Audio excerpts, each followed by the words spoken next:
মওলানা ভাসানীর প্রতীক ছিল কিন্তু ধারে এসেছিল। ৭৯ সালে নির্বাচনের সময় আসলো, সেই সময় মওলানা ভাসানী শহীদ রাষ্ট্রপতি জিয়াউর রহমানকে বললেন, তোমার হাতে আমি ধানের শীষ তুলে দিলাম। এই মানুষটা সারা জীবন কিন্তু এই দেশে খেটে খাওয়া মানুষ, কৃষক, শ্রমিক, তাদের জন্য কিন্তু রাজনীতি করে গিয়েছে, তাদের কথা বলে গিয়েছে। আমি আগে কখনো এখানে আসিনি, আজকেই প্রথম এসেছি আমি।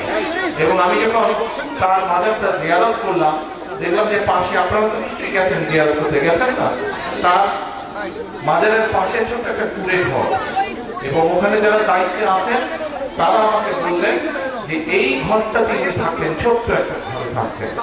একটা মানুষ যে সারাটা জীবন এই দেশের খেটে খাওয়া মানুষ, কৃষক বলেন, শ্রমিক বলেন, দিনমজুর বলেন, তাদের জন্য রাজনীতি করেছে, তাদের কথা বলে গেছে, তাদের দাবি সবসময় তুলে ধরেছে, তাদের কষ্টের কথা বলেছে।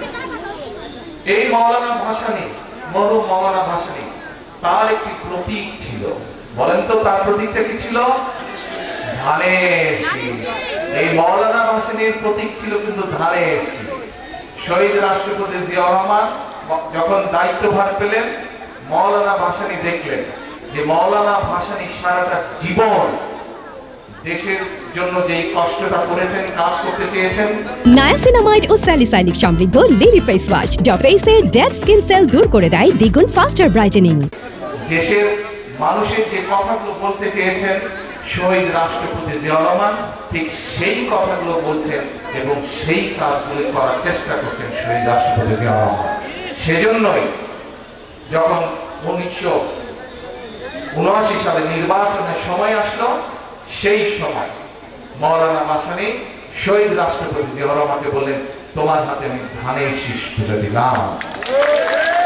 প্রিয় ভাই বোনেরা, মওলানা ভাসানী সেই ধানের শীষ বাংলাদেশ জাতীয়তাবাদী দল তথা বিএনপি, শহীদ জিয়ার পরে খালেদা জিয়ার পরে আপনারা যারা বিএনপি নেতা কর্মী, ধানের শীষকে জনগণের মাঝে নিয়ে গিয়েছে, ধানের শীষকে জনগণের মাঝে পরিচিত করেছে, ধানের শীষকে জনগণের মাঝে জনপ্রিয় করেছে। এবং তার প্রমাণ এই যে মাত্র ২ মাস ২.৫ মাস আগে যে একটা নির্বাচন হয়ে গেল, নির্বাচনে সমগ্র বাংলাদেশে সবচেয়ে বেশি ভোট পেয়েছে সেই ধানের শীষ। এবং বাংলাদেশের মানুষের সমর্থন নিয়ে সেই ধানের শীষের দল বাংলাদেশ জাতীয়তাবাদী দল সরকার গঠন করেছে।